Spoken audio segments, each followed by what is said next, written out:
Thank you. Thank you. That's my family. They loud. I didn't bring any prepared remarks, but I do want to do a poem. And it is essentially what my work is about. It's called You Ain't No Hustler.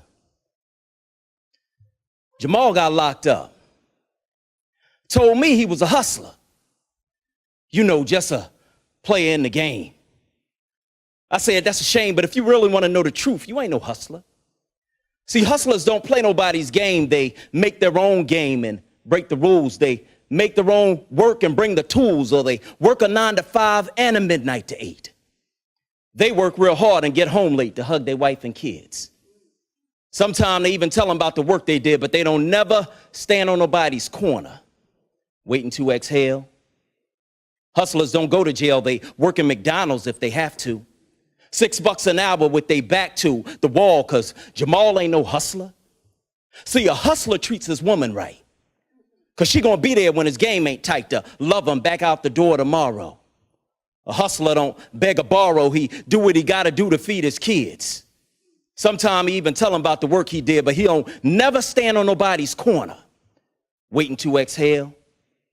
The real hustlers run to jail. Yeah, you laugh, but wait, do the math, because what you get, an old cop Chevy Impala? The federal prison's getting almost $8 billion. And that's just this year. What'd he get? Some new gear? Yeah. He ain't no hustler. The real hustlers hustle you and your crew. They wait for the time you do so you can work for a fraction of minimum wage. You ain't want to flip burgers on the ad, but when you get inside, what choice you have? The kitchen pay $1.50 a day plus swag. Talking about you a hustler. A hustler has a vision. He up all night out thinking the competition. He willing to step out on a ledge to get an edge. He willing to do it right because his daughter need him home tonight, not laying on a board at the morgue. A hustler has a vision. He up all night out thinking the competition. He willing to step out on a ledge to get an edge. He willing to do it right because his daughter need him home tonight, not laying on a board at the morgue. You want to be a hustler? Then use your brain to leave the game and get yourself together. Use the skill God gave you, and don't you never, ever let me hear you say you a hustler. Because hustlers ain't upstate doing bids. They home talk about the work they did to feed their kids. Because those, the real hustlers.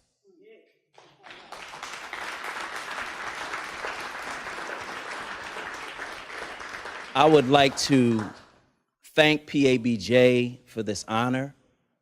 I would like to thank my fellow honorees for being so inspiring and for letting me know that I made the right decision when Access Philly closed.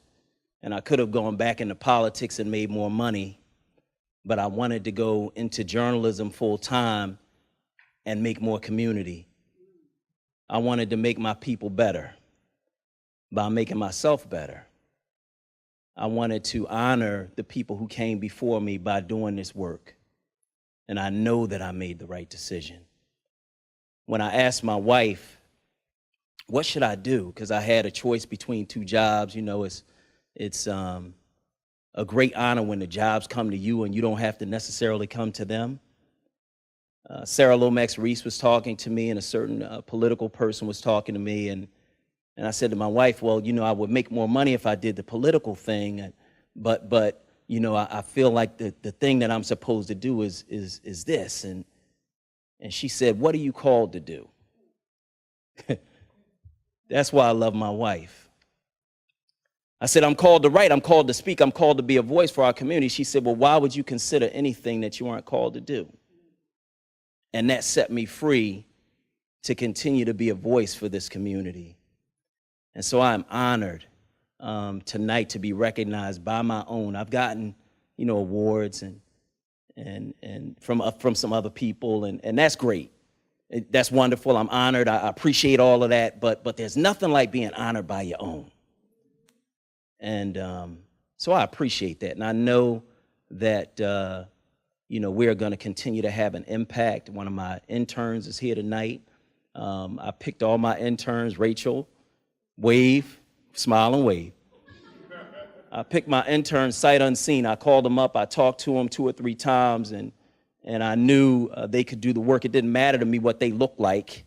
What mattered to me was that they could do the work, and that they were from our community, and that they would benefit from some of the things that some other folks get, because I've been in the mainstream media, and I see some of the things that these other kids get. They come and they don't do any work. They call themselves interns, and then they move up the ladder. That's what happens. My interns do work. Don't y'all? Yeah, they do work. Because I want them to be prepared for what they're going to face when they get out into the mainstream media, right? Because they are going to face racism. They're going to face sexism. They're going to face every kind of ism there is, but they're going to be prepared, and better prepared than the folks who didn't do any work for those mainstream papers.